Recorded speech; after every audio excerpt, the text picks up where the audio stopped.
Allah katakan, aku ingin tahu siapa yang terbaik di antara kamu.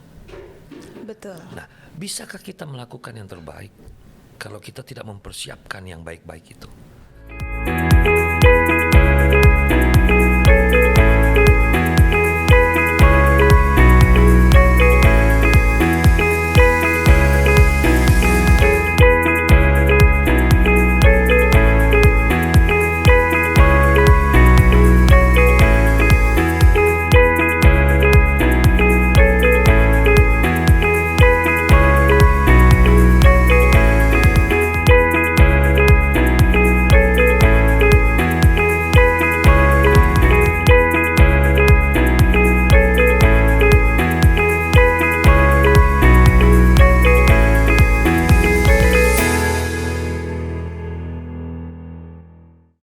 Gila-gila dengan kata istirahat.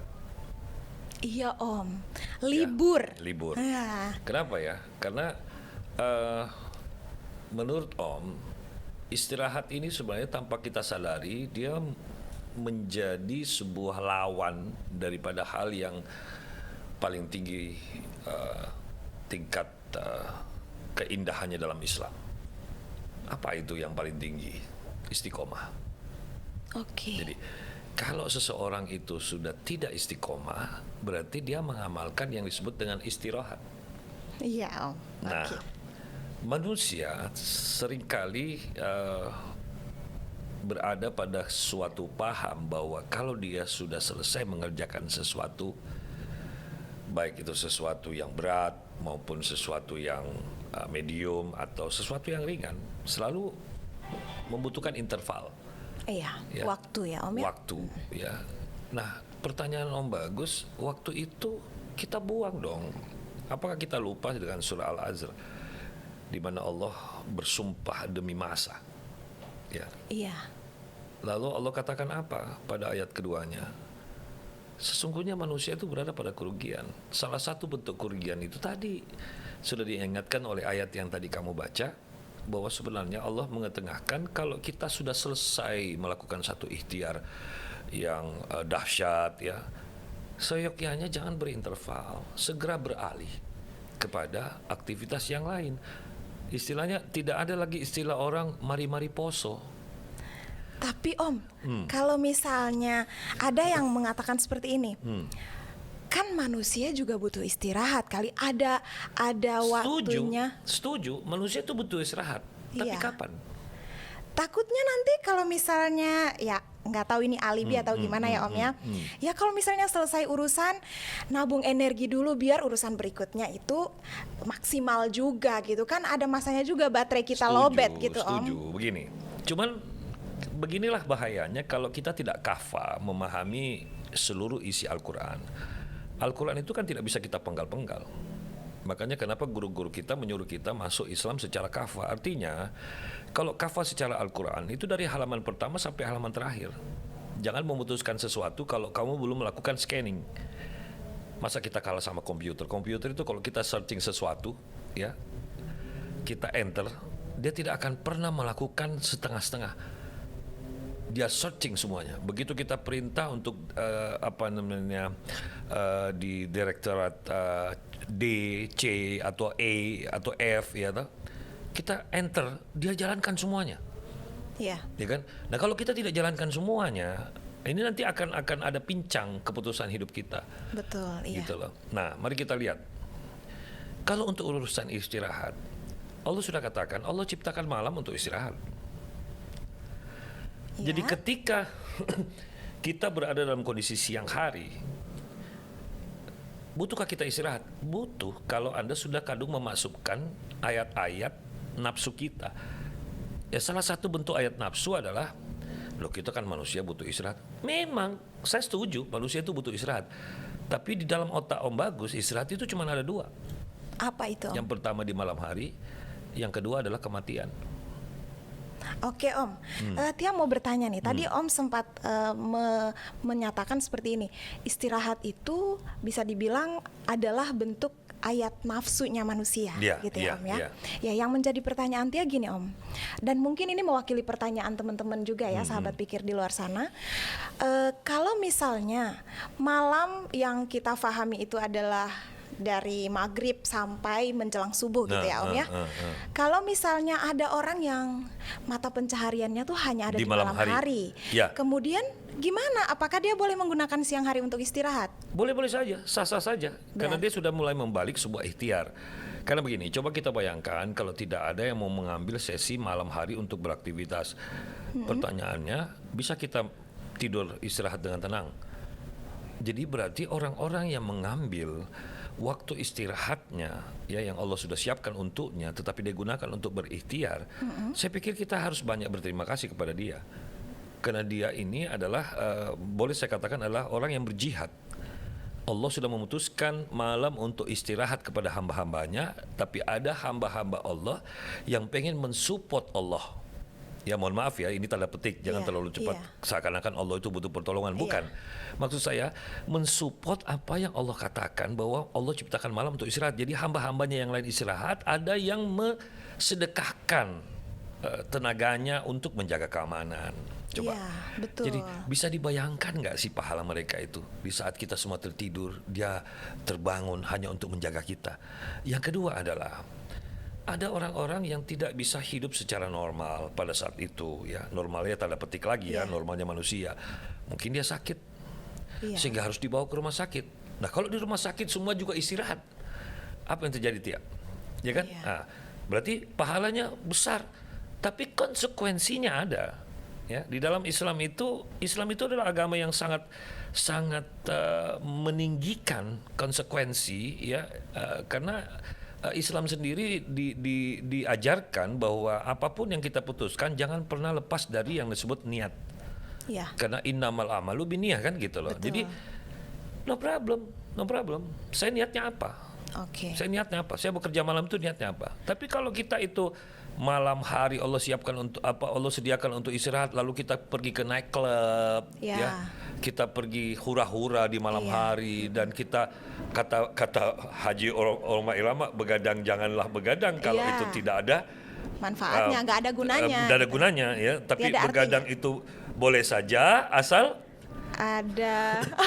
ya kurang lebih asal ada gunanya. Iya, betul. Gitu loh. Nah, kembali lagi kan berarti lagu ini juga ada kaitannya dengan innamal amalu binniyah. Enggak apa-apa kalau begadang, tapi mungkin jaga keamanan. Berarti kita boleh menafsirkan siang itu boleh juga dipakai untuk istirahat kalau misalnya malamnya kita gunakan sebagai ladang aktivitas. Boleh saja. Kalau tidak percaya buka surah Ar-Rum ayat 23. Apa Allah itu, katakan Om? apa? Dan sesungguhnya aku sudah menciptakan tidurmu di waktu malam dan siang hari.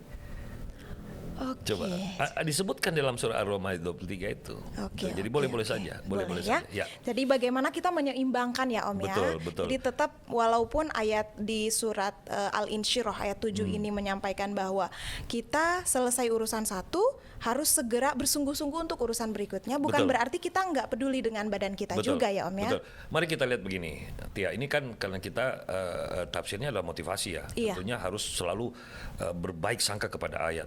Kita harus terus mensupport manusia untuk termotivasi dengan ayat. Iya. Ya, bukan berarti kita ini sok tahu, bukan. Ini adalah satu ikhtiar. Iya. Ini adalah satu upaya kita ya. Inilah kemenangan kita karena kita selalu mau memenangkan Allah. Artinya begini, kalau kita selalu menciptakan habit kita bahwa setelah kita selesai satu kerjaan kita segera beralih kepada pekerjaan yang lain, kita menciptakan habit seperti itu, akhirnya kita menjadi manusia yang terbiasa. Jadi biarkan kita luangkan semua itu bekerja, nanti malam hari baru kita istirahat total. Enak sekali, nikmat sekali tuh tidur yang kita sudah menciptakan banyak ikhtiar satu hari ya, daripada tidur yang satu hari kita tidak berbuat apa-apa, lebih banyak istirahatnya kan malu kita sama Allah. Sebenarnya kita punya malu itu dua, malu kepada Allah dan malu kepada orang yang sudah wafat. Allahu Akbar. Karena coba kita bayangkan ya, orang yang sudah wafat, apa yang dia pikirkan? Apa yang mereka ucapkan? Mereka pengen kembali diberi kesempatan. Nah sekarang kita ini mumpung masih hidup kok pikirkan istirahat. Nah nanti, tadi Om Bagus sudah katakan, nanti istirahatnya itu di alam kubur. Tapi Iya. menurut Om, penafsiran Om, siapakah orang yang setengah mati nanti ketika istirahat dan dia tidak bisa istirahat? Itulah orang yang waktu hidupnya terlalu banyak istirahat. Allahu Akbar. Gitu loh. Jadi nanti kalau Siap. terlalu banyak istirahat di waktu kita hidup, nanti matinya kita di alam barzah, ya alam antara ya, alam antara kehidupan dengan alam nanti perhitungan masa kita dihisap, ya masa akhirat itu, kan ada intervalnya itu Betul. alam barzah. Nah, Iya. alam barzah ini kata Rasulullah bisa menjadi taman-taman surga.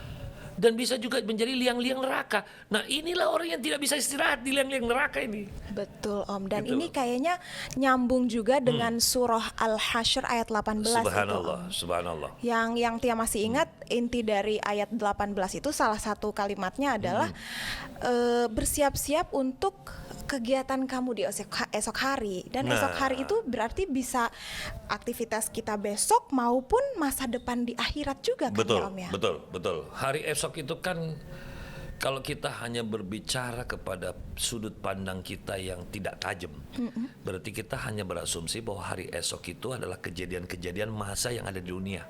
Betul. Berarti penglihatan kita masih belum tajam. Iya. Kalau penglihatan kita tajam, ada satu hari esok yang tidak berkesudahan, Ya. yaitu akhirat. Jadi bersiap-siap itu sebenarnya yang Om Bagus pengen ketengahkan dalam tafsir motivasinya adalah begini.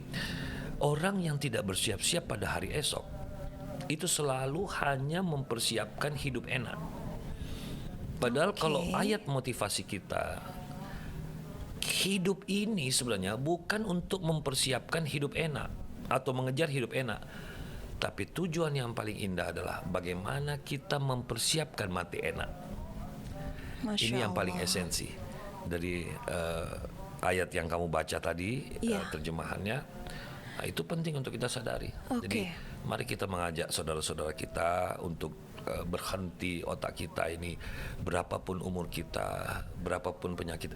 Karena kalau kita kait-kaitkan dengan penyakit, sekarang kita lupakah bahwa kenapa Allah memberi kita penyakit? Nah, kadang-kadang manusia karena tidak punya ayat-ayat motivasi dalam kepalanya untuk menghidupkan fikir terhadap ayat-ayat yang sudah Allah turunkan yang tersurat, dia mencoba untuk membuat ayat-ayat sesat. Ayat-ayat sesat contohnya ya, kita sudah umur, penyakit sudah banyak, harus banyak istirahat. No, saya bilang salah. Allah menciptakan penyakit itu untuk melipat gandakan pahala. Tapi dari sudut pandang mana Om melipat gandakan pahala? Tapi kita juga kalau dalam kondisi sakit kan ada hal yang membatasi gitu Om Bagus kasih contoh yang simpel. Iya. Ya. Orang yang sholat ketika tidak ada penyakit. Ya, mari kita coba mendekati matematikanya Allah. Ya. Ketika kita sholat dalam kondisi kita sehat, berapa sih pahala yang kita bisa dapat? Katakanlah pahalanya X, gitu. Betul. Walau-walam bisawab. Iya. Tapi ketika pinggang ini ada rematik, kaki ada asam urat, kita tetap sholat dan tanpa mengeluh kita menikmati. Kira-kira pahalanya ada berapa? Kayaknya apresiasinya lebih banyak sih. Lah iya kan? Iya kan? Karena upayanya juga banyak. Contoh, Om Bagus sakit. Iya. Lalu saya minta izin sama mahasiswa saya, maaf ya Om Bagus hari ini tidak ngajar karena sakit. Saya diketawain oleh mahasiswa saya. Oh ya, motivator gitu loh. Sakit. Kecuali sakit saya sudah tidak bisa lagi bergerak, tidak bisa lagi bersuara, maka saya katakan sama mereka, tidak ada lagi. Kalau perlu mahasiswa saya suruh datang ke rumah sakit, saya ngajar dari situ. Masya Allah. Betul. Karena saya tahu bahwa penyakit itu bukan untuk ngerem aktivitas. Poinnya nih keren banget nih Gitu sahabat loh. pikir semuanya. Ya. Jadi penyakit itu bukan alasan kita berhenti beraktivitas. Ya. Tinggal kita cocokkan dengan kondisi kita dan ingat bahwa apresiasi Allah tuh nggak pernah putus ya Om ya. Yes. Oke. Nih Om, tadi Tia tertarik juga nih dengan statement Om yang berhubungan dengan Al-Hasyr ayat 18 tadi Ya. Om. Bersiap-siap untuk besok. Ya. Terus yang di ayat 7 surat Al-Insyirah Ya. tadi, bersungguh-sungguh untuk kegiatan berikutnya. Nah, Ya. pertanyaan Tia gini Om. Ya. Ada yang mengatakan seperti ini, hari kita itu cuma hari ini. Yes. Manusia tuh hanya punya satu hari aja, yaitu Betul. hari di mana dia hidup. Betul. Karena dia nggak bisa tarik lagi masa lalu, Betul. dan dia juga belum bisa menjamin bagaimana masa depannya kan Oke. Om. Nah, gimana caranya kita dari sudut pandang tafsir motivasi nih Om? Oke. kalau kita punyanya hari ini, Ya. ngapain kita harus sibuk-sibuk mikirin besok? Betul, Gitu. betul. Begini. Gimana? Sebenarnya tafsir motivasi pada penjelasan itu adalah apa yang dia sebutkan, hari kita itu cuma hari ini. Sebenarnya esensinya di mana? Esensinya adalah kesempatan. Nah, kalau hari ini dan kita itu cuma dapat hari ini dalam hidup kita, kenapa tidak kamu balik? Ini adalah kesempatan. Kalau ini kesempatan, kenapa kau sia-siakan? Oke. Gitu? Yes. Kan tadi apa bunyinya? Ya, hiduplah sebatas hari ini saja. Berarti manfaatin. Jadi ada statement di luar yang mengatakan hiduplah sebatas hari ini saja. Saya pikir ini korelasinya sama dengan apa yang Rasulullah SAW mengajarkan. Apa yang beliau ajarkan? Ya, kalau kita berbicara ibadah, ya, Ya, Om. kita disuruh berasumsi bahwa lakukan ibadah itu sematang mungkin, semaksimal mungkin, sehusuk mungkin, seakan-akan kita ini sudah hari terakhir hidup dan besok kita akan mati. Tapi kalau untuk mencari nafkah, injak gas sepenuh-penuhnya, peras keringat sekeluar-keluarnya, kerahkan dayamu setinggi-tingginya, supaya kamu seakan-akan akan hidup 1000 tahun lagi. Itu kata Rasul. Jadi dua-duanya tidak ada yang istirahat. Tidak ada yang istirahat. Oke. Hidup sebatas hari ini. Yes. Tidak usah pikirkan besok. Maksudnya tidak usah pikirkan besok itu, manusia itu tugasnya, batasnya itu sampai di ikhtiar. Oke. Karena besok itu sudah urusan Allah. Tapi adakah besok yang bisa kita jumpai? Tidak ada. Karena besok itu akan menjadi hari ini. Oke. Iya. Jadi poinnya adalah hari ini kita itu adalah kesempatan kita mau ngelakuin apa nih untuk Yes. prepare besok nih. Iya.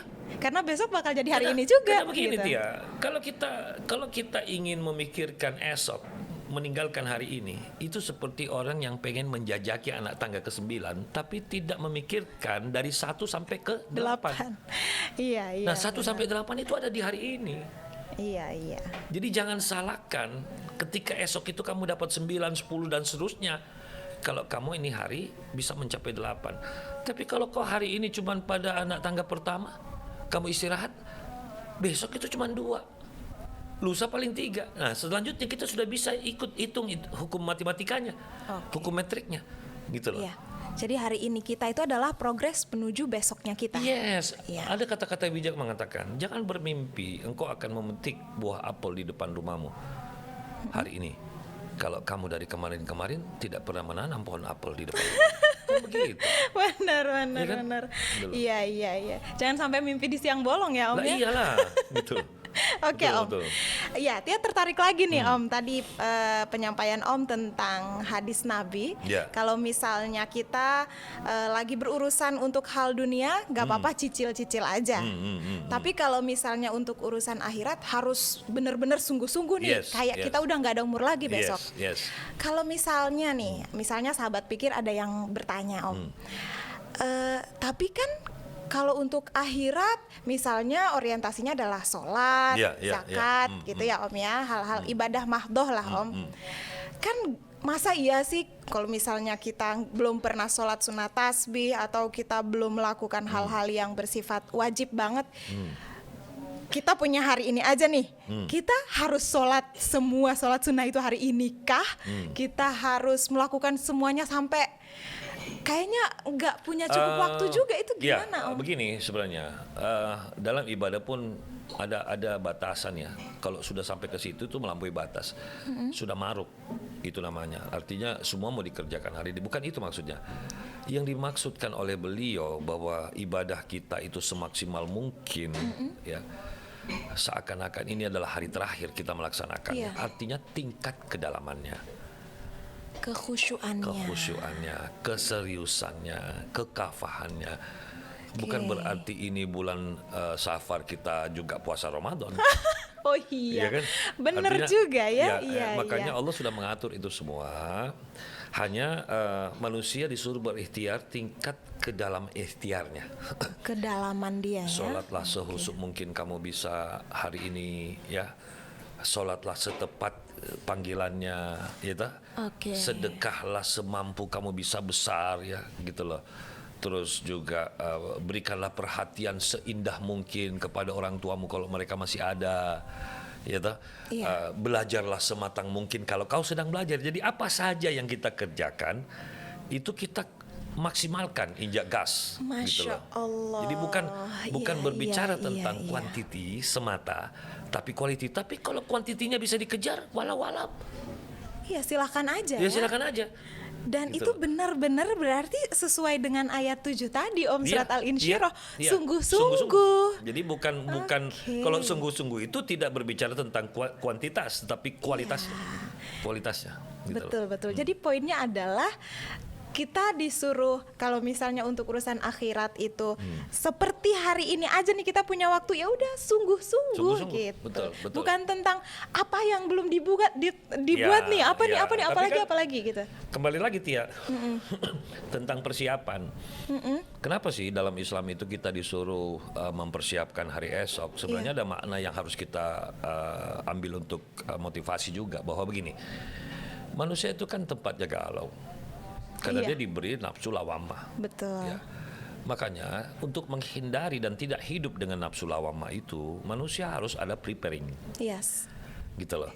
Sering nggak sih jamaah, sering nggak sih sobat fikir kita, sahabat fikir itu berada pada kondisi bangun tidur lalu mengatakan seperti ini, enaknya ngapain ya? Iya. Ada aja sih Om. Iya kan? Iya. Enaknya ngapain ya? Itu kenapa sih? Itu indikasi sebenarnya kita tidak sedang memiliki perencanaan. Gitu Oke. loh. Jadi sebaiknya sebagai orang yang beriman, dia harus punya prepare dalam hidupnya, gitu loh. Karena apa? Ada satu pertanyaan yang harus dijawab setiap detik, ya, di mana pertanyaan itu datang dari Allah. Apa yang Allah tanyakan? Allah katakan, aku ingin tahu siapa yang terbaik di antara kamu. Betul. Nah, bisakah kita melakukan yang terbaik kalau kita tidak mempersiapkan yang baik-baik itu? Masya Allah. Nah, Oke. cuman ingat dah ya, setiap kali manusia itu mendesain sebuah kebaikan, maka setan mengerahkan bala tentaranya. Salah satu bala tentara yang sering nongol di otak kita ketika kita melakukan preparing adalah, sudahlah hidup, tidak usah muluk-muluk. Itu sebenarnya ayat-ayat setan. Hidup itu Iya, nggak usah, benar, Om. hidup itu tidak usah mimpi terlalu tinggi. Nanti kalau jatuh, Sakitnya sakit. lebih besar Pertanyaan lagi. saya, ini sesuatu yang tidak bisa dikorelasikan. Mana ada mimpi yang jatuh? Mimpi ndak usah tinggi-tinggi. Nanti kalau jatuh menyakitkan. Mana ada mimpi bisa jatuh? Adakah ada orang mimpi jatuh? Ndak ada. Mimpi itu harapan. Kita tetap di sini, mimpi itu di atas. Dan tugas kita adalah kita mendaki ke atas untuk mengejar yang namanya makrifat, kan gitu loh. Oke. Ya bukan kita istilahnya begini. Kan sering banyak Om Bagus, daripada kita kayak sok suci. Saya bilang sok suci itu melewati tafsir motivasi. Sok suci itu masih lebih bagus daripada sok kafir. Astagfirullahaladzim, Ya naudzubillah kan? min dzalik. Tinggal pilih aja. Iya, iya. Kamu mau dituduh sok suci atau sok kafir? Iya. Ya enggak apa-apa lah saya sok cuci. Karena kalau kita belajar ilmu fikir dalam motivasi, Tia, Iya. semua amalan itu tidak ada yang kita kerjakan di hari pertama itu langsung tinggi tingkat Betul. khusyuknya. Progres ya Om. Iya, iya kan? Kita pasti akan mengalami learning by doing. Itulah Betul, manusia, betul. manusiawi, ya. Nah, makanya kita butuh yang namanya sok. Pede aja dulu. Puasa itu kan kita sok puasa dulu. Iya, benar. Sholat aja kita sok sholat. Anak-anak kita ajari sholat itu dia sok sholat. Iya. Papa sholat. Itu sok sholat sebenarnya. Apakah mereka sudah sholat? Walau alam bisawab. Iya. Jadi prinsipnya, jangan takut ketika kita menghadapi sesuatu yang disebut sok. Ada lagi lebih parah, Tia. Sampai dia ngomong seperti ini. Om, saya nggak mau kalau terpaksa. Iya. Saya bilang begini, emang ada ibadah yang tinggi derajatnya yang kita tidak mensertakan unsur paksaan dalam diri kita? Iya. Gak ada. Karena ibadah yang paling tinggi derajatnya itu adalah ibadah yang tinggi pengorbanannya. Oke. Kalau kita sudah berbicara pengorbanan, itu harus ada paksaan. Betul. Iya kan? Begitu Om. pula sabar. Sabar itu akan tinggi derajatnya ketika ada sakit yang tinggi, sakit yang dalam, sakit yang menggores ya Iya. gitu loh. Tapi kan kadang-kadang kalau orang sudah setan di kepala, apa yang dikatakan? Gimana gue bisa sabar Iya. kalau sakitnya kayak begini? Betul, betul banget Om. Nah, Dan itu. ini artinya ini relate banget sih Om. Iya, iya, Yang iya. dibahas itu benar-benar sesuatu yang sering sekali dialami oleh Yes. masyarakat Itulah manusia. kenapa kita butuh motivasi. Iya betul. Jadi untuk sahabat semua, sahabat Tuh Bagus Wahyudi Official maupun Mas Telis Taluhu yang ingin mengajukan pertanyaan, saya persilahkan untuk menulis di kolom komentar yang ada di live Instagram maupun di YouTube ya. Sambil menunggu pertanyaan dari sahabat pikir semuanya, saya mau bertanya lagi nih Ya. sama Om. Jadi Om tadi kita dari awal kan kita membahas ada kata interval gitu ya Om ya, Ya, ya. waktu. Karena ini berurusan dengan hari ini, besok gitu Ya, ya Om ya. ya. Nah, yang menjadi pertanyaan gini Om, kadang-kadang kita misalnya sudah berniat nih, oke, misalnya selama ini kurang terlalu prepare supaya menghindari bangun tidur, gue ngapain ya gitu. Kadang-kadang ada yang oke, bismillah nih, mulai atur jadwal dari bangun tidur jam berapa lakukan gini sampai tidur lagi. Itu sudah diplot-plot nih waktunya Ya, Om. ya. Tapi ada yang pada akhirnya tuh diperbudak sama jadwal yang dia buat sendiri dan dia merasa kewalahan. Ya, ya. Ini gimana kalau dari Kalau dia sudut merasa pandang Om Bagus? kewalahan, ada sesuatu hal yang harus dia terapi dalam dirinya. Berarti tidak make sense dong. Antara komitmen dia dengan konsekuensinya. Ya, contoh ya. Kita sudah terpapar oleh godaan 4 buah sepatu. Ya, Kenapa kita terpapar? 4-4-nya bagus. 4-4-nya memenuhi nafsu kita. Baik warna, bentuk, merek, dan seterusnya. Tapi dana kita cuma bisa beli satu, Tia. iya, Ya kan? Komitmen kita adalah saya harus pilih yang terbaik. Satu. Konsekuensinya apa? Kamu harus mengorbankan 3 itu. oke. Jadi di dalam keistiqomahan manusia selalu ada pengorbanan. Yang kedua, ingat baik-baik. Kenapa manusia seringkali menghadapi ujian di dalam preparing? Oke. Karena begitulah cara Allah menyelamatkan kita. Loh, kok menyelamatkan kita, Om? Karena di dalam situ ada sabar. Di dalam situ ada ridho. Dan di dalam situ ada kesadaran akan kehambaan bahwa yang boleh kun fayakun hanya Allah. Oke. Manusia itu hanya berikhtiar, Allah lah yang menentukan. Jadi kalau manusia itu sudah berada dalam kondisi 1 iman, 2 takwa, yang ketiga dia berzikir, maka dia harus sabar. Nah, apa yang harus dia zikirkan? Yang dia harus zikirkan, saya ini hanya merencanakan. Yang kedua, mengikhtiarkan. Yang ketiga, mengistiqomahkan. Tapi jawaban itu milik Allah. Dan itu juga bisa menjadi bagian dari komunikasi kita dengan diri kita sendiri ya Om ya. Inilah esensi. Permasalahannya, Tia, manusia itu sering lupa. Siapa yang dilupakan? Allah. Disinilah esensi zikir. Zikir itu bukan duduk wirid semata. Walaupun itu juga bagian daripada zikir. Tapi zikir yang penting adalah ketika kita mau senang-senang, Allah sengaja begal. Supaya apa? Ada istighfar di situ. Iya. Ada subhanallah di situ. Ada hamdalah di situ. Oke. Tetapi maukah kita tidak dibegal oleh Allah? Ada rumusnya, yaitu begal dirimu sendiri. Oke. Dengan cara apa Om kita membegal diri kita sendiri? Rasulullah SAW sudah berpesan kepada kita, tidak ada musibah yang bisa mendahului sedekah. Maka setiap aktivitas kehidupanmu sertakanlah sedekahmu. Seperti kalau kita colong, kita ambil dari pemikiran tafsir motivasi yang ada di surah Muhammad. Ya ayyuhalladzina amanu in tanzurullah yanzurkum wa yutsabbit aqdamakum. Itu paket ya. Itu paket. ketika seseorang yang beriman, syaratnya beriman ya, Iya. dan dia mau menolong agama Allah, maka tunggulah.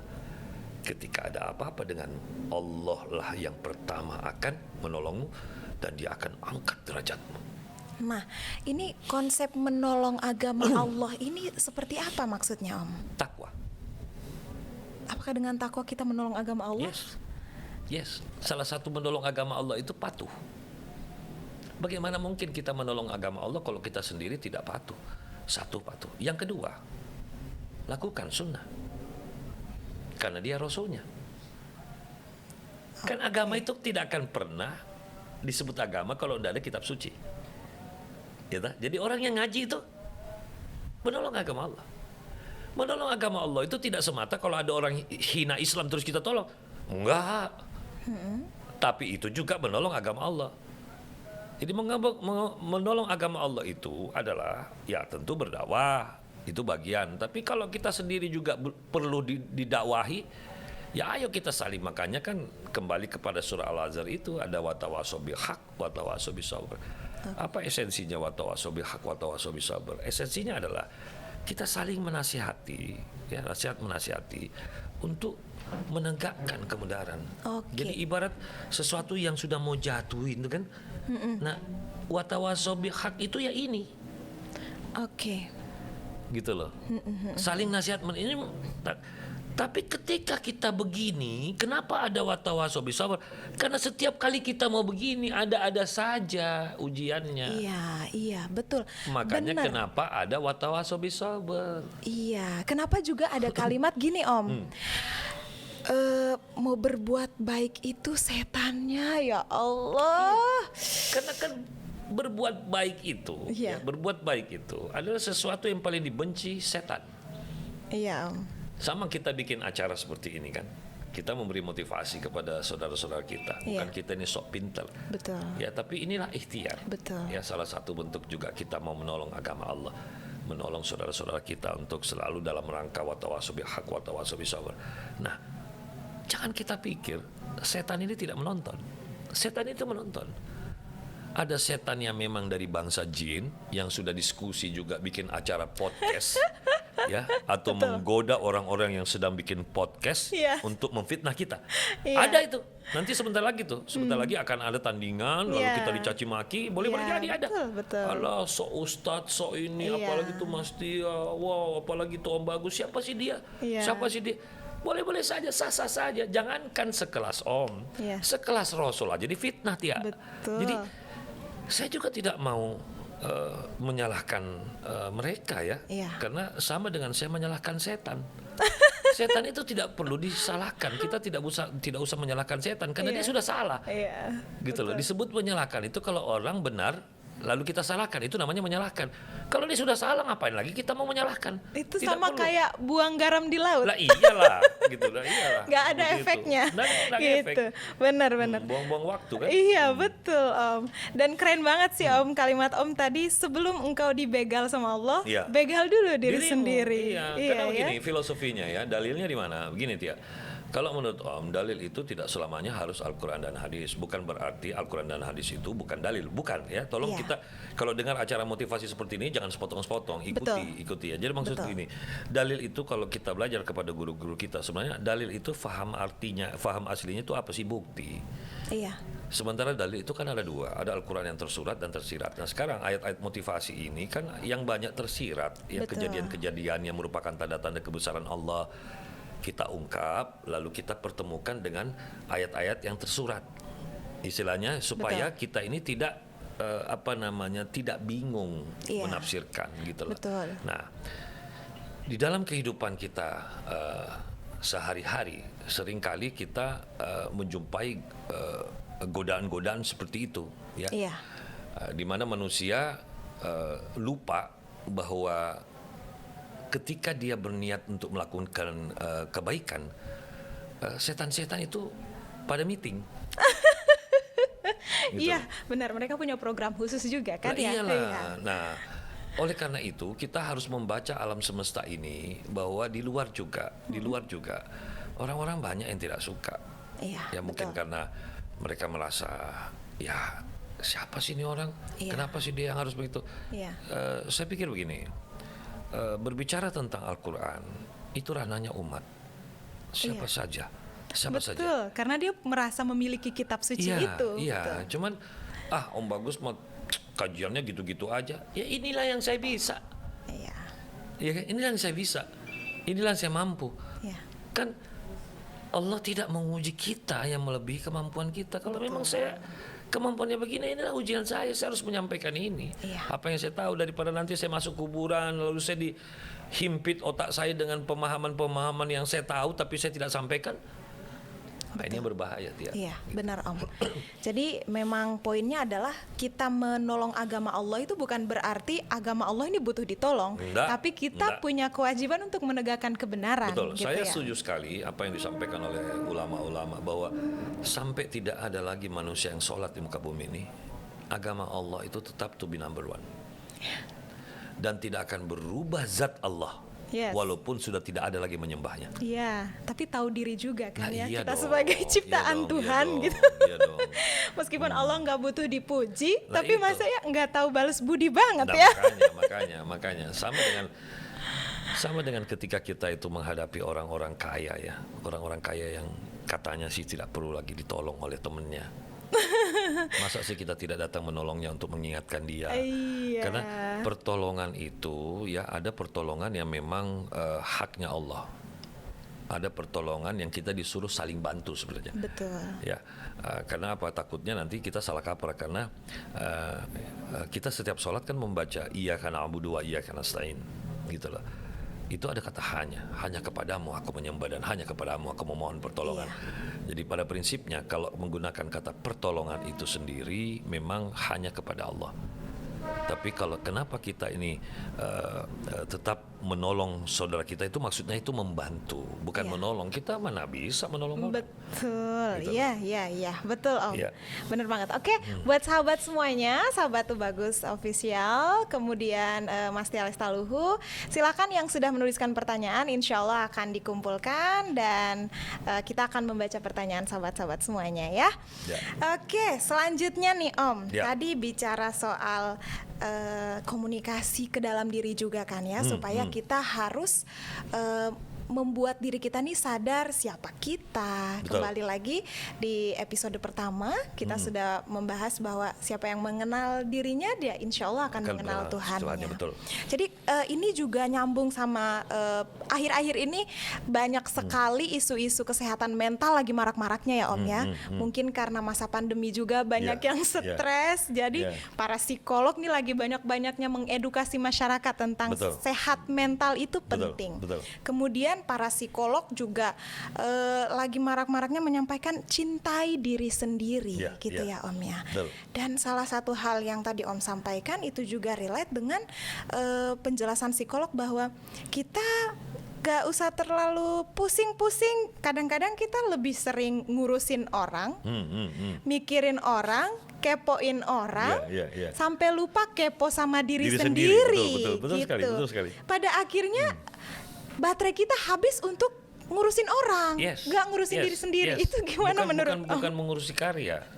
Nah, sebenarnya ini kembali kepada apa statement Tia tadi mengatakan bahwa hiduplah sebatas hari ini. Dan hidup itu memang untuk hari ini. Nah, kalau memang itu semua ya, sekarang saya membuat sebuah analogi. Kalau kita ini hidup satu hari dengan satuan cas yang kita cas semalam sampai pagi. Iya. Dan baterai itu untuk mengurusi prestasi, Iya. lalu kita pakai untuk mengurusi masalah orang. Apa yang terjadi? Iya. Adalah kerugian, gitu loh. Betul. Jadi kalau menurut Om Bagus begini, boleh kita ngurusi urusan orang, boleh. Asal orang itu memang membutuhkan. Contoh kayak Om nih, Iya. ya. Contoh kayak Rasulullah SAW. Beliau hidup ya. Saya pikir sibuk memikirkan orang lain Iya. daripada dirinya. Kenapa? Untuk menjawab pertanyaan tadi, Allah ingin tahu siapa yang terbaik di antara kamu. Gitu loh. Tetapi di dalam Islam tetap ada satuan bahwa kita harus memberi jaminan dulu bahwa kita sudah isi bensin. Ya, pastikan diri kita sudah siap dulu. Yes, artinya kewajiban pribadi kita dulu kita sudah penuhi. Yes. Makan, kita juga harus makan. Setelah itu beri makanan orang. Iya. Sholat, beribadah. Jangan kita sendiri tidak kerjain, kita ngingetin orang. Ya. Gitu loh. Benar. Iya kan? Nah, Iya, seperti benar itu. banget. Nah, kita ngajak orang baik, kita sendiri juga hidupnya kurang baik. Nah, kalau begitu Om, apa yang harus kita utamakan dalam kehidupan ini? Kejujuran. Jadi jangan kita ngomong seperti ini seakan-akan mesti yang paling baik, Om Bagus paling baik di muka bumi. No. Kita ini juga manusia yang ada dosa, Iya. ada perbuatan buruk. Yang mana Om Bagus ingin mengetengahkan kepada saudara-saudara semua, jangan pernah kamu berkecil hati ketika pernah melakukan hal yang Allah benci. Islam itu tidak membenci orang yang melakukan dosa, tapi Islam membenci orang yang tidak mau tobat setelah berdosa. Apalagi Makanya- pura-pura berbuat baik. Itu dia. Gitu ya, Om ya. Jadi prinsipnya kalau menurut Om, bagaimana menurut motivasi Om tentang orang-orang yang menghabiskan waktunya mengurusi orang lain? Ya saya pikir dia cari penyakit. Saya pikir dia sendiri juga mendesain penyakit untuk masa depan hidupnya. Dan lebih jauh daripada itu sih Karena cari mati karena kayaknya. ada satu penjelasan yang Om Bagus dapatkan, Tia. Ini yang betul-betul Om Bagus miris ya. Begini, Iya, Om. apabila ada sekelompok orang ya sedang katakanlah dia menyaksikan sebuah tayangan TV dan TV itu sedang menampilkan siaran yang menceritakan rumah tangga orang, katakan rumah tangga artis, sibuk membahasnya ya, yang satu saling menghujat ya, satu dari dua pihak yang bersengketa, lalu kita hadir menyaksikan, kita membahasnya. Dalam penjelasan yang Om Bagus dapatkan, di situ berkumpul para malaikat. Masya Allah. Apa malaikat itu lakukan di samping kita? Malaikat itu bersumpah kepada Allah, ya Allah jangan engkau matikan orang ini sebelum dia menjumpai hal yang sama. Jadi ini yang saya bilang, dia mendesain penyakit masa depannya. Gitu loh. Jadi jangan lagi manusia itu akhirnya ketika ditimpa masalah seperti itu lalu bertanya, apa salah gua? Kenapa ini bisa terjadi? Iya. Nah sekarang saya sudah jawab sebelum itu kejadian. Betul. Gitu loh. Jadi jangan bahas masalah orang. Kalau kita mau bahas masalah orang, kalau kayak Om Bagus ini, kadang-kadang orang mengatakan, tapi kan otak kita ini kalau banyak masalah, memikirkan diri kita, kita butuh refreshing. No. Otak itu bisa dilatih. Ya, Om betul. Bagus ini kan juga punya masalah keluarga. Iya. Om Bagus juga punya anak. Om Bagus juga punya istri. Ya, punya kehidupan lah. Ya, saya juga harus mencari nafkah. Betul. Lalu bagaimana dengan pasien-pasien yang datang ke kita membawa masalah? Bagaimana dengan murid-murid saya yang hidupnya juga saya suruh cari masalah? Malah pendidikan kita di KAFI BBC Motivator School itu ada satu teori dari Om Bagus yang ingin saya sampaikan selalu kepada mahasiswa saya, bahwa hidup itu harus mencari masalah. Ya. Gitu loh. Bukan menghindari masalah. Betul. Nah sekarang kalau kita sendiri sudah banyak masalah, lalu datanglah orang lain ke Om Bagus menyampaikan masalahnya. Ya. Emang kenapa? Otak kita bisa pecah? No, Rasulullah itu di otaknya penuh dengan masalah. Iya. Gitu loh. Betul. Belum masalah tentang dirinya yang harus menjadi Rasul, belum masalah yang dirinya harus menjadi contoh ya, uswatun hasanah, belum lagi dirinya harus memutuskan sesuatu, harus memikirkan, belum lagi kalau turun wahyu. Jadi bisa dibayangkan isi otak Rasul itu kayak apa. Tapi mengapa Rasul itu sehat-sehat saja, fun-fun saja? Karena beliau beriman, beliau kerjakan itu dengan ikhlas, ridho, ya, dan sudah melatih diri dari kecil. Betul. Berarti Gitu. masalah itu alasan kita belajar juga ya, Om. Yes, karena kita kembali kepada ayat sebelum yang kau baca tadi, fa inna ma'al usri yusra, inna ma'al usri yusra. Betul. Jadi pada prinsipnya tidak ada sebuah teori, tidak ada kemudahan, tidak ada solution kalau kita tidak mau menghadapi problemnya. Iya, skripsi tesis aja dimulai dengan masalah kan Om. Dan pada akhirnya kita juga menyelesaikan masalah itu atas bantuan Allah Dan ya. tidak bisa disebut sarjana kalau Anda tidak temukan masalah. Betul. dan menyelesaikan masalah. Betul. Jadi nggak pusing-pusing. Sebelum judul masalah dulu apa? Iya, yes. Iya Om. Alhamdulillah ini sudah ada pertanyaan dari Ya. sahabat pikir Om. Ya. Dari Om Irwan di Depok. Ya. Om Irwan, terima kasih sudah bergabung bersama Masya kami di Allah. sini ya. Pertanyaannya gini Om, dalam kehidupan manusia sering sekali kita jumpa. Oh gini, dalam kehidupan manusia sering kita jumpai kalau misalnya orang tuh bisa bersabar ketika kondisinya miskin. Kondisinya miskin. Dia bisa sabar kalau dia miskin. Oh gitu. Iya, Berarti jadi dia latihannya pada saat miskin. iya. Tapi kalau saat kaya sulit sekali sabarnya. Nah, justru kalau saya bilang di beberapa penjelasan para ulama, justru kebalikannya. Orang itu gampang sabar Iya. kalau dia kaya. Gampang sabar kalau dia kaya. Oke. Ini Jadi, sudut pandang berbeda ya, Om ya. Jadi Oke. katanya dia bisa sabar kalau ujiannya itu enak-enak. Saya ini sabar, Om Bagus, mobil saya ada 8. Saya sabar, rumah saya itu ada 16. Itu sabar apa sombong, Om? Ya kan? Ya kan? Jadi orang bisa sabar kalau dia diuji dengan sesuatu yang enak. Tapi bagaimana kalau ujian itu tidak enak? Oke. Nah, kalau pertanyaan ini saya lihat kebalik. Ya, ada orang bisa sabar kalau dia miskin. Kalau miskin itu, ya kadang-kadang kan ada orang salah kaprah ya. Mana miskin, mana sabar. Contoh ya, saya sabar Om walaupun tiap hari makan tempe nasi, itu bukan sabar. Itu kere. Lagi serius nih, Om. Sabar itu, dia mulai sabar itu ketika kita bisa beli makanan yang mahal. Tapi hari itu kita makan yang sederhana. Untuk apa? Untuk uang yang beli mahal itu dipakai makan rame-rame sama anak yatim. Oke. Berarti mungkin ini perlu lagi ditelusuri apa makna sabar itu sendiri, gitu ya. Jadi Om? begini, ada satu penjelasan di dalam agama kita yang mengatakan pemberian yang paling lapang itulah sabar Iya. dari Allah. Ya. Menurut Om Bagus, bukanlah sesuatu itu sabar kalau tidak menimpa sesuatu yang kita sayangi. Kita sayangi itu tidak selamanya harta, tidak selamanya anak, suami, istri, ya. Walaupun itu memang didominasi oleh itu, ya gitu. Sabar itu bisa saja kepada sesuatu yang kau sayangi. Misalnya contoh, kamu sayang banget mancing, maka Hobi banget. Ya, hobi banget itu kan ada rasa sayang. Betul. Sayang banget sama sepatumu, hilang. Iya. Nah, akhirnya Om Bagus mencoba menelusuri di dalam penjelasan agama. Oh, ternyata memang Allah menguji manusia dengan semua yang dia sayangi. Betul. Coba, terlalu sayang kepada pacar, akhirnya diuji Allah, dia menikah sama orang lain. Ya kan? Oke.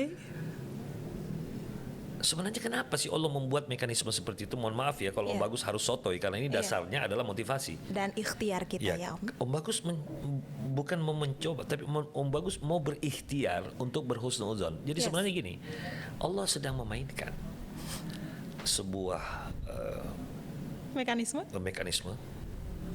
yang merupakan hak prerogatifnya bahwa begini, Iya. gue pengen tahu,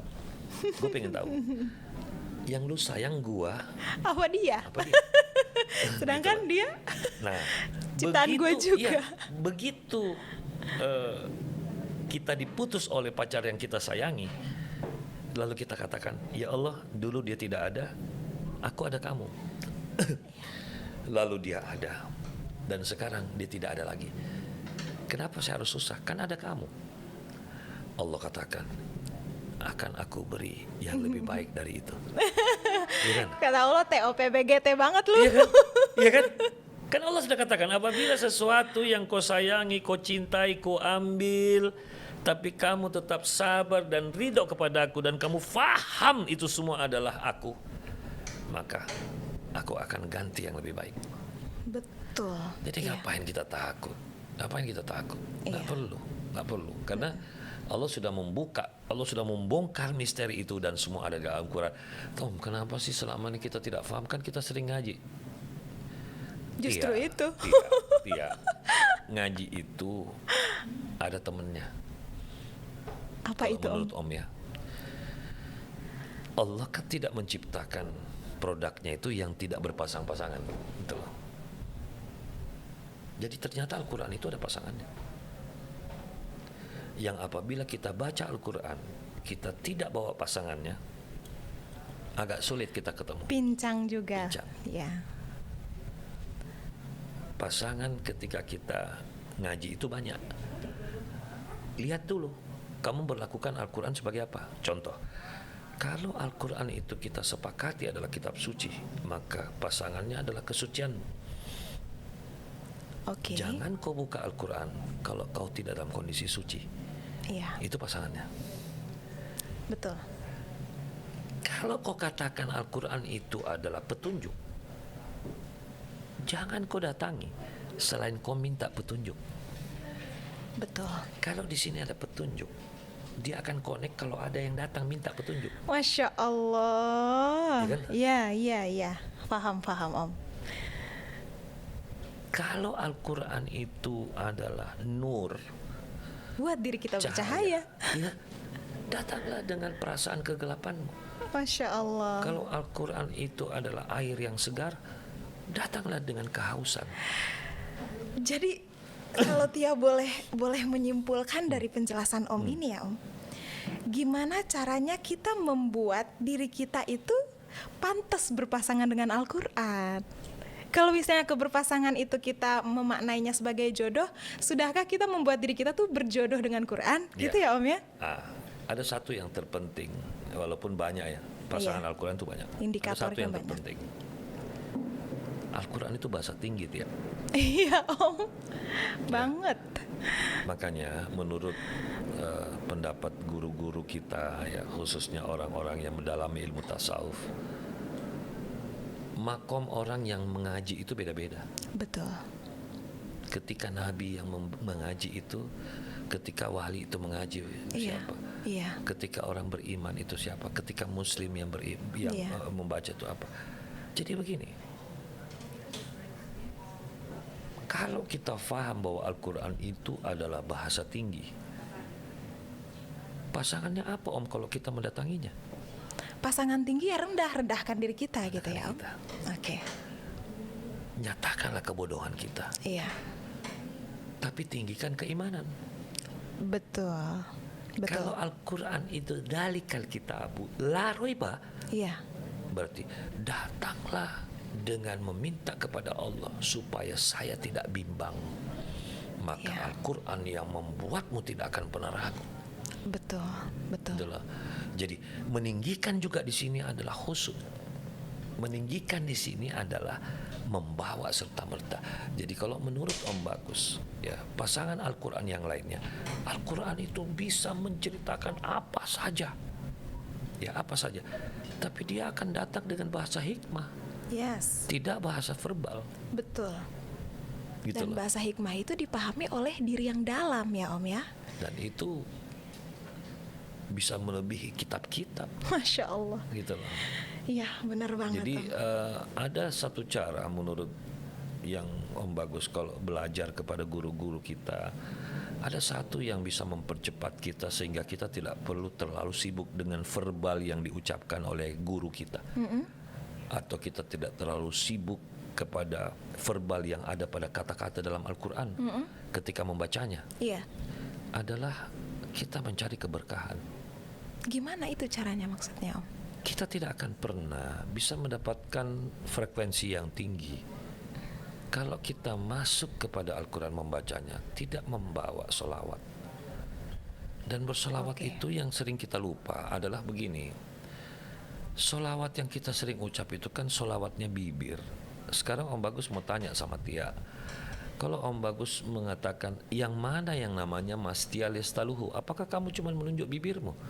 Sementara kita kan kalau berselawat kadang-kadang cuma bibir. Nah sekarang Mastia Oke. itu juga hidung, Mastia juga mata, Mastia juga telinga, Mastia juga kepala, Mastia tangan, Mastia perut, Mastia paha, betis sampai kaki. Sebenarnya apa sih maksudnya? Bersalawatlah kamu secara total. Kafah. Jadi tanganmu ini juga bersolawat, Betul Om. hidungmu juga bersolawat. Betul. Artinya apa? Kita memang mendoakan Rasul itu kayak apa? Iya. Mengagungkan Rasul itu kayak apa? Iya. Ya jangan kau cederai ajarannya. Allahu Akbar. Ya Gitu. Allah, iya Om. Benar banget. Dan ini Tia pernah dengar juga dalam salah satu kajian Prof. Nasaruddin Umar ya Om. Betul sekali. Sahabat semua pasti mengenal ya sosok Nah, Prof. itu Nasaruddin guru Om Umar. bagus juga. Iya, Gitu loh, alhamdulillah. banyak belajar kepada beliau. Alhamdulillah. Beliau menyampaikan juga Om dalam salah satu kajiannya yang namanya bersujud ketika kita sholat Nah. itu bukan hanya meletakkan jidat ke bumi, tapi bagaimana pikiran kita, hati kita juga ikut bersujud Ya. kepada Allah. Kalau menurut Om sama. Saya banyak mendapatkan pencerahan juga oleh beliau karena beliau adalah pembimbing Om pada saat disertasi ya S3 Om. Beliau itu manusia yang saya bilang ya mohon maaf ya. Saya takut kalau beliau dengar dan tersinggung. Saya katakan beliau itu adalah orang yang sangat cerdas Masya Allah. dari keilmuan hikmah Al-Qur'annya. Mohon maaf walaupun beliau selalu tidak mau mengakuinya. Ya tapi saya sebagai murid punya hak karena saya mendapatkan banyak kecerdasan dari omongan beliau juga. Iya. Ketika menjelaskan esensi Al-Qur'an gitu loh. Karena apa? Beliau tidak hanya berbicara tentang kedahsyatan dia memahami bahasa Arab, tapi sering melakukan compare terhadap bahasa Inggris juga. Betul. Ya. Betul. Belum lagi beliau memahami tentang asbabun nuzul. Iya. Belum lagi beliau itu tidak menjadi orang yang mendalami Islam berkungkung di satu tempat dan tidak kemana-mana. Beliau wawasannya internasional, Betul Om. gitu loh. Beliau Komprehensif ya. yes, ya. Dan beliau tawadu orangnya. Iya. Beliau, saya pikir orang yang tinggi ilmunya tapi rendah hatinya.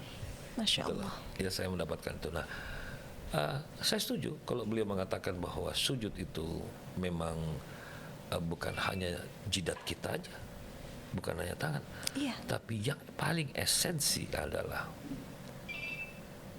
bunuhlah Nafsu. dirimu. Ketika sudah tidak ada lagi diri ini, karena dia lari menyatu dengan Allah. Allah. Pada saat yang bersujud itu siapa? Iya. Gitu loh. Kita sudah menyatu dengannya. Iya. Itulah hakikat. Sehingga ketika Tubagus Wahyudi sujud, sudah hilang Tubagus itu. Allah, aduh Sudah ada gemeter tuh, Om dengernya. Allahu Akbar. Nah, itulah esensi. Maka yang berbicara itu, kita tarik nafas itu Allah. Kita hembuskan itu juga Allah. Iya. Masya Allah. Alhamdulillah. Kalau udah kayak gini tuh deep banget ya Om ya. Iya, Masya Allah. pasti. Adem. Alhamdulillah. Sahabat semuanya terima kasih. Ini pertanyaan Om Irwan ini menjadi jalan kita akhirnya obrolannya lebih deep ya. Tidak disangka Masya Allah. sampai akhirnya aduh, Masya Allah nggak bisa diungkapkan dengan kata-kata Om. Masya Allah. Dua pertanyaan lagi nih Om, karena Ya. sebentar lagi kita akan mengakhiri episode kali ini. Ya. Om izin bertanya dari Wardah Febriani, Ya, usia 20 tahun, Jakarta. Alhamdulillah. Om Bagus, mengapa manusia seringkali lupa di saat masalahnya sudah terselesaikan? Hal apa yang menjadi faktor itu sering terjadi? Padahal dari masalah itu kita belajar banyak pengalaman. Lupa kalau pernah punya masalah Om, jadi Ya. nggak belajar. Gimana itu Om? Begini, kan sudah dikatakan tadi dari awal-awal penjelasannya, Rasulullah juga mengajarkan untuk mencatat. Ya kan? Yes. Apa-apa itu kita catat. Yang kedua, kenapa manusia lupa? Alasan utamanya Rasulullah pernah menyampaikan bukanlah manusia kalau tidak punya lupa. Iya. Tetap ada, tapi yang paling bahaya itu melupakan. Iya. Apa indikasi seseorang itu melupakan? Tidak mencatat, tidak ada ikhtiar. Ya. Melupakan itu banyak syaratnya sampai kita disebut melupakan. Yang pertama, kalau kamu tidak ada persiapan untuk membuat reminder, kamu memang niatnya melupakan. Iya, betul. Nggak prepare juga akhirnya. Dan melupakan yang kedua, sebenarnya ini bahasa majas, Tia. Ya, dia ingat, tapi pura-pura tidak ingat. Allah. Itu namanya melupakan. Jadi melupakan itu esensinya ada dua. Nah, kalau kau kerjakan salah satunya, itu sudah melupakan. Nah, Iya. jadi lupa yang saya maksud secara esensi di mana Rasul mengatakan bukanlah manusia kalau tidak punya lupa. Lupa yang itulah yang manusia boleh hilaf. Iya. Astagfirullahaladzim. Iya, sehari ini padahal saya sudah catat, Iya. tapi saya lupa juga membacanya. Nah, itu Oke. masuk dalam, dan istighfar kita itu tidak akan rusak. Iya. Loh, kok ada istighfar rusak, Om? Begini, Tia. Kadar daripada doa dan bacaan itu, mohon maaf ya, ini motivasi, dalam tafsir motivasi. Mau percaya mau enggak silahkan. Kadar daripada bacaan doa, kalimah-kalimah Al-Quran, itu juga ada makomnya. Iya. Tergantung siapa yang baca. Betul, betul. Gitu? Nah, Koneksi hatinya. saya ingin menjelaskan di situ. Saya runut dulu dari situ supaya tidak salah. Saya coba ambil sebuah analogi. Pernah tahu dong alat yang namanya tip X, Iya. penghapus. Ya? Betul. Tip X itu kalau sering dipakai dia akan kering, dia. Dan kotor juga Om kalau misalnya sering-sering dipakai. Ya. Nah, oleh karena itu istighfar untuk sebuah kelalaian yang diulang-ulang, yang disengaja, itu istighfarnya kadarnya sudah mulai menipis, bahkan bisa hilang, nggak ngefek lagi. Iya, yang awalnya kita niatnya untuk membersihkan tulisan, pada akhirnya banyak tip X juga nggak bagus, bahkan merusak kertas juga kan Om? Betul. Dan akhirnya istighfar kita itu tidak ampuh lagi. Iya. Tidak ampuh lagi. Karena apa?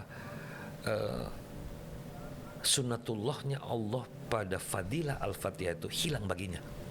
Iya, betul. Hilang baginya. Karena ada orang ketika ada istighfar, akan ada sesuatu yang besar terjadi dalam hidupnya. Itu bisa saja karena siapa yang istighfar? Betul, Gitu loh. betul. Dan hatinya sedang gimana? Kalau istighfar berubah menjadi hanyalah bunyi-bunyian, nauzubillah min dzalik. Iya, naudzubillahi min dzalik. Betul. Iya, benar Om. Itu juga berarti kita perlu sadar tentang makna dari istighfar itu sendiri ya. Om. Yes, Setiap yes. kata-kata yang kita ucapkan kita harus sadar. Yes. Jangan sampai tidak berkekuatan gitu Ya, ya. Akhirnya nggak berefek juga kepada diri Ya, kita. kembali lagi kepada statementnya Prof. Nasaruddin Umar, bahwa esensinya sujud itu bukan hanya physically, tetapi koneksinya ada pada batin. Betul. Karena begini, Allah itu zat ya, bukan makhluk. Ya. Dan Allah sudah memutuskan maklumatnya dalam bentuk sunatullah bahwa dia bermain di frekuensinya. Betul. Makanya bahasanya dalam Al-Quran dia bersemayam di arsnya. Sebenarnya kalau Om Bagus mengambil tafsir motivasinya, dia bersemayam di frekuensinya. Iya. Gitulah. Siapa yang menyenggol frekuensi itu, dia menyatu. Betul. Gitu? Iya. Nah, makanya kembali kepada statement Prof. Nasaruddin Umar, ketika kita sujud tapi kita tidak menyatu dengan frekuensi itu, Iya. inilah yang disebut dalam ayat yang berbunyi fawailul limusallina alladzina hum an salatihim sahun. Betul. Sholat tapi lalai. Gitu loh. Ya, komitmen tapi nggak konsisten. Ya. Oke Om, Insya Allah pertanyaan dari Wardah Febriani sudah terjawab ya. Terima kasih Wardah sudah bergabung bersama kami di sini ya. Selanjutnya Om, satu lagi pertanyaan terakhir dari Kori. Oh Kori ya, Kori. tahu dia tahu aja kalau misalnya presenternya hari ini Kori A. Korea. Oke, terima kasih Kori atas pertanyaannya. Begini pertanyaannya Om. Assalamualaikum Om, izin Waalaikumsalam bertanya. warahmatullahi wabarakatuh. Ketika kita bertemu pilihan Ya, menolong seseorang yang melukai saudara kita, melukai saudara kita. atau menuruti permintaan orang tua kita yang bilang tidak usah bantu dia, mana yang harus kita dahulukan? Membantu orang yang udah nyusahin kita atau patuh kepada orang tua yang melarang untuk membantu orang itu? Ya, pada prinsipnya kalau kita mempelajari unsur kepatuhan, kita bisa, kalau bingung terhadap ayat-ayat tersurat, kita bisa belajar kepada ayat-ayat yang tersirat untuk memahami yang tersurat. Betul. Allah itu pimpinan pusat. Oke. Oke. Allah katakan ridhoku adalah ridho orang tuamu, ridhoku adalah ridho orang tuamu, Yeah. bahagiaku adalah bahagia orang tuamu. berarti orang tua kita ini pimpinan cabang. Iya. Apapun selama itu pimpinan cabang yang mengatakan, gitu loh. Kecuali kamu merasa lebih dekat dengan pimpinan pusat, atau kau merasa pimpinan cabang ini sudah mulai aneh. Iya kan? Iya, iya Om. Tidak bersesuaian lagi dengan ajaran pimpinan pusat. Betul, menyalahi. Saya ambil contoh lagi di dunia militer. Iya. Dunia militer itu ada mekanisme kepatuhan yang tidak bisa dilanggar. Betul. Sumpah prajurit, Ya, saklek. patuh kepada pimpinan, Iya. patuh kepada komando. Tapi di dalam tubuh mereka juga ada ayat-ayat yang berbunyi kapan pimpinan itu bisa dilanggar. Ya kan? Ketika Iya. pimpinan itu sudah melanggar sumpah negara, Betul. sumpah tugas Iya. prajurit. Karena sampai di mana pangkatnya itu militer, dia juga prajurit. Iya.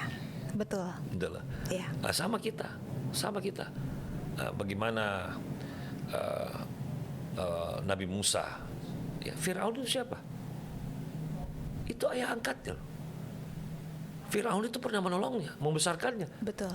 Karena apa? Pada saat itu istri Firaun, ya, yang mendapatkan bayi yang dialirkan di sungai itu kan, Iya. Musa, karena pada saat itu kan banyak bayi-bayi laki-laki itu dibunuh. Betul. Tapi kok lucu-lucunya Iya. ketangkap sama istri Firaun, Iya. siapa? Siti Asia. Siti Asia ya, Siti Asia ini. Nah, Siti Asia ini akhirnya merawat kan sampai besar. Iya. Nah, berarti kan ini orang tuanya. Iya. Nah, Firaun kan suaminya, berarti kan orang tuanya. Betul. Tapi karena melanggar aturan Allah, melanggar aturan pimpinan pusat, maka dia lawan. Betul. Iya. Benar Seperti Om. itu kurang Masya lebihnya. Allah. Alhamdulillah. Silakan, walaupun jujur semua itu hak kita. Nggak usah takut. Pengadilan Allah tetap ada. Nggak usah hidup bingung. Kemanapun kau bisa, hidup ini kau bisa banting kiri, banting kanan. Yang penting satu, jangan langkahi syahadatmu. Itu. Allah. Yang kedua, jangan nodai syariat. Yang ketiga, baru kita bicara orang tua. Kalau semua sudah terpenuhi, hatimu. Gitu loh. Nah, ini kalau semua kita sudah pikirkan, sudah cocok semua, bismillah, kamu mau ke kanan boleh, ke kiri boleh. Sudah terakhir itulah ayat yang paling akhir yang mengikat kita adalah innamal a'malu binniyah. Ya. Kenapa kamu kerjaan yang ini? Soalnya begini, ya Allah, pada saat itu begini. Ada dalilnya. Betul. Gitu loh. Betul. Masya Allah, terima kasih banyak Om Alhamdulillah. jawabannya. Sama-sama. Kori, terima kasih pertanyaannya. Alhamdulillah semua pertanyaan yang sudah dikumpulkan hari ini terjawab. Adapun pertanyaan-pertanyaan dari sahabat pikir semuanya, kalau misalnya tidak ada, kalau misalnya masih ada pertanyaan yang belum terjawab, insya Allah kita akan menjawabnya pada pertemuan berikutnya, episode berikutnya ya. Kita doakan bersama, semoga Om Bagus sehat selalu. Amin. Selalu Dan Allah. pemirsa juga, sahabat pikir juga sehat selalu. Iya betul. Semoga Allah sehatkan kita semua. Amin. Allah mampukan kita supaya kita bisa tetap merawat keimanan kita Amin. dimanapun, kapanpun, dalam kondisi bagaimanapun. Amin. Saya Mastia Lestaluhu mengucapkan terima kasih banyak. Om Bagus juga menyampaikan terima kasih banyak. Insya Allah kita akan berjumpa lagi pada episode berikutnya di program yang sama, yaitu Tafsir Motivasi. Mohon maaf lahir batin atas semua kesalahan yang sempat terjadi pada pertemuan kita hari ini. Terima kasih banyak atas partisipasi dari sahabat semuanya. Insya Allah kita ketemu lagi di episode berikutnya. Wassalamualaikum warahmatullahi wabarakatuh. Waalaikumsalam warahmatullahi wabarakatuh.